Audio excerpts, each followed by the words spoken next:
Le podcast Athlète Entrepreneur, animé par Amélie Delebel, vous relate les différents parcours inspirants d'anciens sportifs ou sportifs actuels de haut niveau de différentes disciplines qui se sont tournés par la suite ou sont actuellement dans le milieu entrepreneurial. Des entrevues et reportages qui sauront vous motiver à atteindre votre plein potentiel. Le podcast Athlète Entrepreneur, des cheminements à découvrir.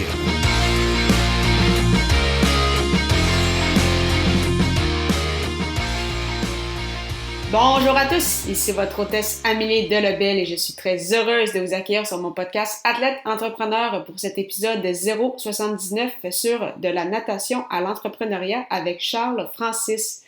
Athlète Entrepreneur est un podcast qui a pour but de motiver les athlètes ou anciens athlètes qui souhaitent se lancer en affaires. Avant de vous parler de mon invité du jour, je vous invite à rejoindre le seul groupe Facebook d'athlètes entrepreneurs de la francophonie. Pour ce faire, simplement aller au amiedelebel.com/groupe et répondre à 3 petites questions. Au plaisir de vous accueillir. Pour cet épisode, j'ai eu le plaisir de discuter avec Charles Francis, un ancien nageur qui a pris part aux Jeux olympiques de Londres en 2012. Ayant pris sa retraite de la compétition en février 2015, il a lancé avec sa conjointe le Louisa Café en janvier dernier. Ce nouveau projet n'a pas été de tout repos avec 2 jeunes enfants, en plus de la situation avec la COVID-19. Sans plus attendre, je vous laisse à cette entrevue. Bonne écoute! Alors, je suis actuellement avec mon invité du jour, Charles Francis. Salut Charles, comment ça va? Ça va très bien, merci de me recevoir. Merci à toi d'avoir accepté. Tout d'abord, première question, est-ce que tu pourrais nous expliquer un peu ton parcours dans le monde de la natation et pourquoi avoir commencé cette discipline?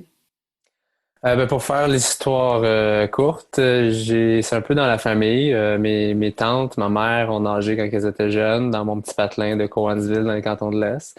Et moi, on a un peu suivi ces pas-là, ma plus jeune sœur et moi. Elle a fait ça un petit peu plus longtemps que moi. Moi, j'ai fait quelques sports entre-temps quand j'étais tout jeune. Donc, j'ai appris à nager. Après ça, je me suis redirigé vers d'autres sports pour y revenir ensuite à l'âge de 12 ans environ.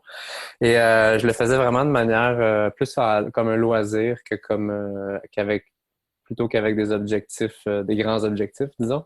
Et donc, je le faisais de manière parascolaire, là, vraiment après les cours, j'allais m'entraîner 3 fois semaine, ensuite 4 fois semaine, 5, 6, 7, tout le long de mon secondaire.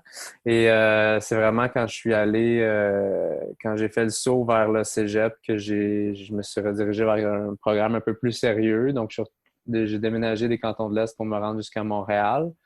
Je me suis entraîné avec ce qui allait devenir éventuellement le Centre national de natation sous la tutelle de Benoît Lebrun. Et on a vraiment continué de construire un peu notre routine d'entraînement, tout ça. Le groupe a évolué. C'est un groupe d'élite qui s'entraînait là avec Benoît. Donc, on a vraiment été très bien encadré de plus en plus. Et là, d'année en année, donc les objectifs grandissaient. 2008 est apparu, les Jeux de Pékin, Beijing, et j'ai manqué la sélection de peu. Ça m'a donné vraiment le goût de continuer pour un autre cycle olympique de 4 ans. Donc, j'étais tout jeune en 2008 et j'étais un peu plus mature en 2012. Donc, de 2008 à 2012, ça a été un gros 4 ans d'entraînement toujours plus intense, toujours plus sérieux. Et après ça, en 2012, je me suis qualifié pour les Jeux de Londres et j'ai participé. C'est l'histoire courte. Très intéressant. C'est sûr que c'est difficile de dire en quelques minutes une carrière aussi longue étalée sur plus d'une décennie.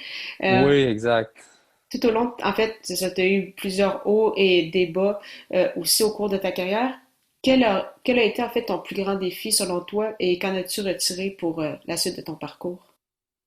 On aurait pu croire que ça aurait été ce que je mentionnais tantôt, là, un peu le revers en 2008, mais ça a été plutôt de ne pas faire la sélection en 2008 m'a vraiment permis de rebondir puis de me mettre dans le meilleur état d'esprit pour le cycle olympique suivant qui m'a mené jusqu'à 2012. Mais pendant ce cycle-là, j'ai fait face à une blessure quand même assez importante, une tendinopathie à l'épaule droite, ce que les gens appellent une tendinite. Épaule gauche, désolé, épaule gauche. Les deux ont eu des problèmes, mais c'était vraiment plus sérieux sur la gauche.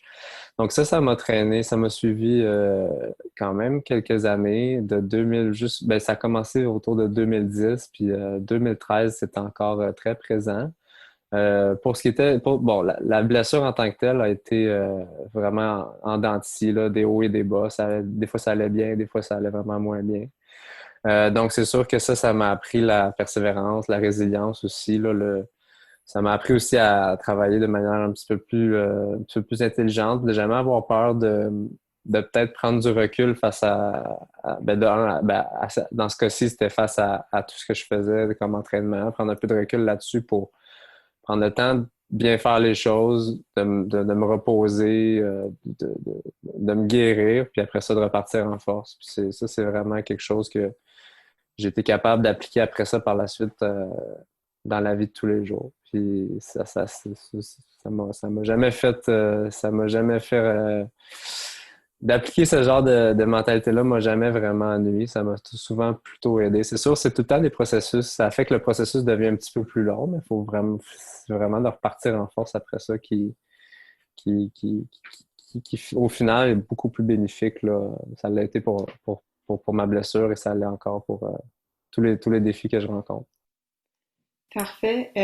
Tu as pris ta retraite en février 2015. Comment s'est passée cette transition-là? Puisqu'on sait que pour plusieurs athlètes, c'est ben oui, une étape très importante. Il y en a pour qui que c'est très difficile de passer, c'est ça, d'un athlète temps plein à une personne soit vers le milieu du travail, soit il y en a qui font un retour aux études. Comment ça s'est déroulé pour toi? Comment ce processus-là s'est fait? Puis est-ce que tu as eu des ressources qui t'ont aidé dans cette transition? C'est une question que j'ai toujours, à laquelle j'ai toujours un plaisir à répondre parce que c'est vraiment, c'est très complexe comme processus. C'est jamais à banaliser. Il faut pas se dire que je vais arrêter le sport puis je vais faire autre chose. Ça prend vraiment un plan pour le faire, ce que moi, j'avais pas. Mais j'ai été très chanceux dans tout ce processus-là parce que je l'ai fait un peu sans m'en rendre compte. J'ai pris la décision en 2013 de retourner aux études en continuant de m'entraîner, puis de prendre vraiment 2014, prendre le temps en 2014 de vraiment comme me changer les idées tout en gardant un pied dans le bateau, là. Donc, je suis retourné aux études, je me suis entraîné avec les Carabins de Montréal pendant un an. Euh, j'ai j'ai vécu d'autres choses, j'ai vu d'autres, j'ai rencontré d'autres gens, j'ai même j'ai vécu une vie différente de ce que je vivais les 5 années auparavant. Parce que j'ai quand même fait de la natation à temps plein pendant 4 années de suite, donc de 2013 de 2009 à 2013. Donc, ça m'a vraiment changé d'air de retourner aux études. Puis ça m'a, petit à petit, j'avais vraiment dans l'objectif de retourner aux Jeux en 2016. Puis ça aurait été vraiment potentiellement une année plus faste pour moi. Ça aurait été... j'étais jeune en 2012, j'aurais été plus au sommet de ma courbe, là, mon pic, en 2016. Puis petit à petit, ben, je vivais autre chose, puis je voyais autre chose, puis je me rendais compte que finalement, la natation, les sacrifices que ça demandait, les choix, en fait, surtout que ça demandait, c'était peut-être plus ce qui me rendait heureux. Donc, la retraite s'est comme présentée après 2 ans là, de processus de réflexion et de retour aux études. Puis je me suis vraiment, je me suis vraiment posé la question un jour, puis j'ai décidé que j'arrêtais. Mais ça n'a jamais été une écarantite comme les gens peuvent faire.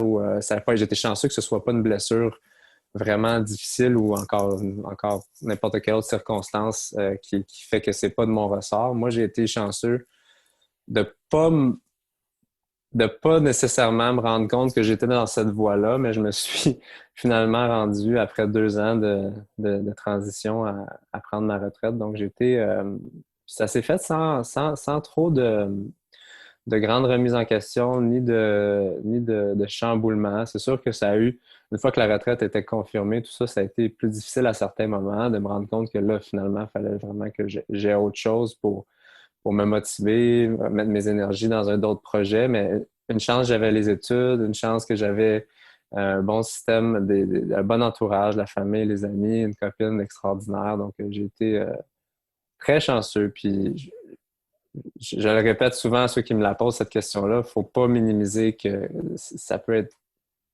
beaucoup, ça peut être quelque chose de très, très. Le mot que je cherche, c'est pas frustrant, mais c'est pas choquant. C'est vraiment, c'est une cassure qui se fait. Hein. Si tu prends ta retraite du jour au lendemain sans l'avoir préparé ou même réfléchi, ça peut vraiment être dévastateur dans certains cas. Puis tant mieux si on a un plan ou comme moi, si le plan se dessine de lui-même sans qu'on s'en rende compte. Tu parlais que c'est ça, tu avais eu d'autres projets, il y a eu les études entre autres, mais un projet que tu as lancé d'ailleurs dernièrement, en janvier dernier en fait, c'est le Louisa Café avec ta copine. Oui. Euh, Quand même beaucoup de choses qui se sont passées depuis les derniers mois, donc non seulement tu lances une entreprise avec deux jeunes enfants, en plus il y a eu la COVID aussi très rapidement. Oui. Alors, Ouais. toute une situation en débutant en affaires, donc comment vraiment tu as vécu en fait toutes ces émotions-là, que ce soit au niveau de la préparation, lancer l'entreprise, par la suite la situation avec le COVID. Donc, comment vraiment tout ça s'est déroulé? Ben, encore une fois, j'ai quelqu'un d'énormément chanceux en ce sens que je suis pas tout seul dans cette entreprise-là. Ma copine Virginie euh, m'aide à partager une grosse part du fardeau puis du stress qui vient avec l'entreprise. Donc, c'est sûr que le soir, on est à deux pour vivre les hauts et les bas. Puis c'est sûr qu'on partage tout ce qui est de positif, mais aussi de négatif. Donc, les stress de la journée, on n'est pas, je ne les vis pas tout seul. Ben même que toute la préparation, tout ça, ça a vraiment été un effort qu'on a fait à deux. Et même parfois, je me surprends à quel point elle était très entreprenante. Elle a autant de projets à cœur que moi. On est les deux là-dedans à temps plein. Donc, on est une équipe. C'est le même qu'on le voit. Donc, c'est sûr que, bon, la préparation, ça a été quelque chose d'assez. C'est sûr que ça apporte sur papier, tout est beau et tout est magnifique. Puis après ça, il y a les imprévus qui arrivent. Mais on a été chanceux parce que les imprévus ont été assez minimes jusqu'à la COVID, disons. Euh, et là, ben là, dès l'ouverture, on voyait qu'on avait quelque chose on avait un beau projet dans les mains, on avait l'emplacement idéal, on avait la clientèle qui demandait qu'à n'avoir que ce genre de café-là dans le quartier. Donc, on avait beaucoup on attendait l'été avec beaucoup d'impatience parce qu'on savait que tranquillement, ça allait juste comme continuer de faire boule de neige. Puis là, est arrivé la COVID. Donc, on a eu encore là cette espèce d'idée qu'il faut prendre un peu de recul. Puis ça nous a un peu permis de voir. Bon, avec la COVID, on n'a pas été. Techniquement, on n'était pas obligé de fermer. On aurait pu choisir de faire du take-out et de continuer de laisser la business à flot pour essayer de voir, rester ouvert avec la formule take-out. On s'est rendu compte que on n'avait pas encore la base de clients pour le faire. Donc, avant de fermer, on a fait quelques jours de zéro client ou presque. Donc, on s'est dit, c'est plus une bonne idée de rester ouvert. On va en profiter pour juste repositionner quelques trucs, starter quelques projets aussi qu'on voulait faire. Donc, vraiment, dès qu'on a fermé temporairement, on s'est mis sur d'autres projets. On a mis une boutique en ligne. On a vendu les cafés de nos partenaires en ligne. On a à peu près tous les produits qu'on avait en boutique ou qu'on utilisait pour faire nos recettes, on les rendait disponibles sur notre site Internet. Après ça, bon, on a eu l'idée de faire affaire avec notre partenaire fournisseur de pain, viennoiserie pour essayer de faire profiter aux gens de ce genre de produits-là. Donc, eux restaient ouverts pendant le temps de la COVID. Donc, on s'est dit pourquoi pas faire profiter des temps de livraison qu'on avait normalement pour passer les commandes auprès de nos clients à nous. Donc, les clients nous commandaient du pain à nous et nous, on le redistribuait. On profitait un peu du fait que notre quartier, au début, il n'y avait pas de café de ce genre-là, mais on n'a pas non plus de boulangeries qui sont à proximité. Donc, vraiment, on desservait avec ce genre d'offre-là la clientèle du quartier. Donc, ça nous a permis vraiment de continuer de se faire connaître un peu, aussi d'avoir une petite entrée d'argent qui venait un peu couvrir les frais fixes. Donc, pendant les 3-4 semaines qu'on était fermés, entre guillemets. Puis là, ben, petit à petit, la réouverture s'est faite et là, on avait un peu capitalisé sur le fait qu'on les gens continuaient de nous voir, avaient pris l'habitude de venir au moins une fois semaine pour venir chercher leur pain. Puis après ça, bon, l'été est arrivé, les gens ont le goût de sortir, puis les gens avaient le droit de sortir finalement. Donc, on a profité un peu, bon, de ce moment-là, pas nécessairement pour se reposer, mais se repositionner aussi, voir qu'est-ce qui avait fonctionné entre janvier puis mars, les bons coups qu'on avait eus, les moins bons coups, puis essayer de capitaliser là-dessus. Donc, vraiment, ça a été... si plus on y repense, plus je me dis, s'il n'y avait pas eu la COVID, ben on n'aurait pas évolué de la même façon. On aurait probablement continué à faire quelques trucs qui ne fonctionnaient pas si bien sans avoir eu pris le temps de se réorienter. Puis on aurait il y a quelques trucs qu'on n'aurait pas fait non plus, puis qui finalement nous auraient été excessivement bénéfiques, comme on a encore les commandes de pain à chaque semaine. Les gens viennent chercher leur pain, puis ça nous apporte des clients qui ont pris cette habitude-là de venir nous voir au moins une fois semaine pour leur pain. Puis ça, c'est j'en passe. Il y a d'autres trucs, il y a des fleurs, il y a des trucs comme ça. On a vraiment des fournisseurs avec qui on travaille qui sont extraordinaires, puis on essaie de partager ça avec le quartier dans lequel on vit. Mais merci beaucoup. Puis c'est vrai que tu as souligné un point important, à quel point c'est ça, c'est important de faire face à la situation, se repositionner, puis essayer de passer un peu à l'offensive. Tu parlais de ça, des petits projets que vous avez mis en place justement en raison de la COVID. Quels sont en fait les objectifs pour les prochaines années? Est-ce que vous avez également d'autres petits projets à côté où là vraiment tout va être centré pour bâtir vraiment le Louisa Café? C'est sûr que les projets, on en a beaucoup. On veut utiliser le café comme noyau. Après ça, avoir un peu plus de branches qui vont émaner de ça.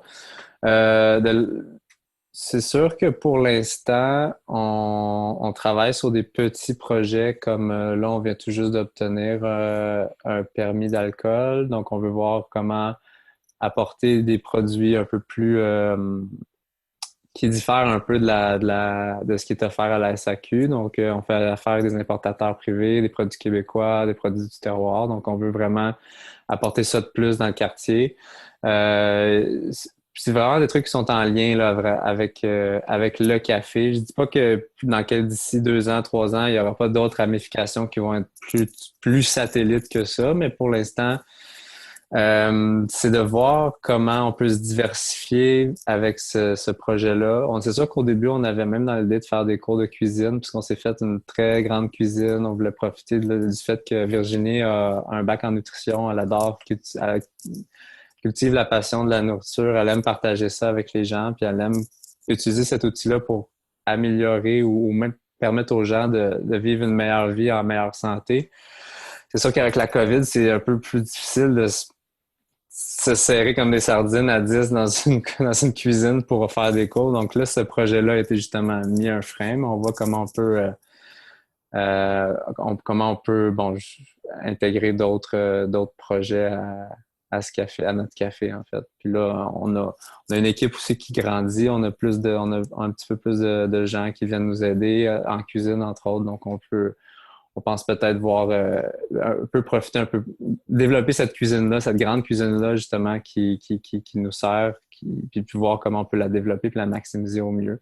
Donc, pour l'instant, peut-être des petits plats traiteurs, des trucs comme ça pour complémenter un peu ce qu'on offre déjà sur place pour que les gens puissent ramener des trucs chez eux, se faire des soupers qui ont été cuisinés chez nous. Donc, il y a plein de petites idées comme ça qu'on se lance, puis qu'on travaille, qu'on mijote, puis on a bien hâte de les mettre en branle. Mais c'est parfait, mais merci beaucoup Francis pour ton temps. Avant de terminer officiellement cette entrevue, j'avais quelques petites questions en rafale pour toi. La première, c'est quelle est la chose la plus importante que le sport t'a enseigné? La persévérance, la résilience. Comme je le disais tantôt, c'est vraiment... Souvent, ben, en fait, c'est les nombreux échecs que j'ai vécus. C'est pas nécessairement le sport qui m'a appris ça, mais c'est vraiment les échecs. On apprend plus par nos échecs que par nos victoires, je présume. En tout cas, dans mon cas, ça a été vrai. J'ai eu beaucoup de troisième puis de quatrième place avant d'avoir des premières places. Donc, à chaque fois, c'était une chance pour moi, une occasion de réévaluer comment j'avais fait les choses puis de réévaluer comment je peux mieux faire les choses. Donc, ça va souvent souvent porté fruit. Pour chaque victoire, il y a souvent une dizaine de défaites derrière. Donc, c'est vraiment ça, la persévérance, la résilience, puis l'échec. Quel est ton plus beau souvenir sportif? Beaucoup croiraient que c'est les Jeux olympiques, puis oui, c'est un très beau souvenir, mais je me rappelle souvent le moment le plus marquant, ça a été l'année d'avant, au championnat du monde en Chine. Je sais pas c'était quoi l'atmosphère qu'il y avait là-bas, mais le stade était électrisant. Puis j'ai nagé le relais 4 fois 100 mètres, 4 nages. En finale, il y avait les Américains, il y avait Michael Phelps qui était là, puis le stade était rempli à craquer. Je veux pas m'avancer puis dire un chiffre exorbitant, là, mais c'était des dizaines de milliers de personnes là, qui étaient là pour encourager, puis ça faisait énormément de bruit. C'est sûr que les Jeux olympiques sont là, mais si on veut s'éloigner du cliché, les Jeux olympiques, c'était extraordinaire. C'est sûr que la finale à Shanghai en 2011, ça m'a marqué énormément. Puis, ma dernière question, c'est quel serait ton meilleur conseil pour un athlète ou un ancien athlète qui souhaite se lancer en entrepreneuriat? C'est une très bonne question. C'est vraiment de pas avoir peur faut pas avoir peur de se lancer. C'est souvent puis c'est vrai pas juste pour les athlètes là, c'est vrai pour tout le monde, mais souvent on fait pas assez confiance à nos capacités, mais les athlètes le savent encore plus que leurs capacités sont énormes, physiques, mentales, tout ça, mais au final, ce qui nous bloque, je pense que c'est ici que ça nous bloque le plus, c'est au niveau de la tête. Puis il faut vraiment, un peu comme avant une grosse course, avant un gros match, il faut juste se dire go for it, advienne que pourra. Puis souvent, on est plus fort qu'on croit. Puis pour ce qui est, c'est ça, pour un athlète, il faut faire confiance un peu plus à ce qu'il y a dans notre tête puis dans notre cœur. C'est pas juste notre corps qui peut faire des miracles, il y a aussi tout ce qu'on a dans le chest puis dans la tête, nos idées. Faut les suivre. Mais c'est parfait. Merci beaucoup encore une fois, Francis, pour ton temps. C'était vraiment très, très apprécié. Merci à toi, ça me fait plaisir. Merci beaucoup encore une fois à Charles Francis pour son temps et en souhaitant que vous ayez aimé ce 79e épisode officiel d'Athlète Entrepreneur. Pour écouter les dernières entrevues, rendez-vous sur mon site internet au ameliedelabel.com/podcast. Si vous avez déjà un podcast ou vous souhaitez en lancer un, je vous recommande l'hébergeur Blubrry que j'utilise également. Pour obtenir un mois d'essai gratuit sur cette plateforme, simplement vous rendre au ameliedelabel.com/Blubrry, BLUBRRY. Si vous avez des questions, contactez-moi comme toujours via mes médias sociaux. Je répondrai avec grand plaisir. Merci beaucoup encore une fois pour votre confiance et à la semaine prochaine pour une autre entrevue.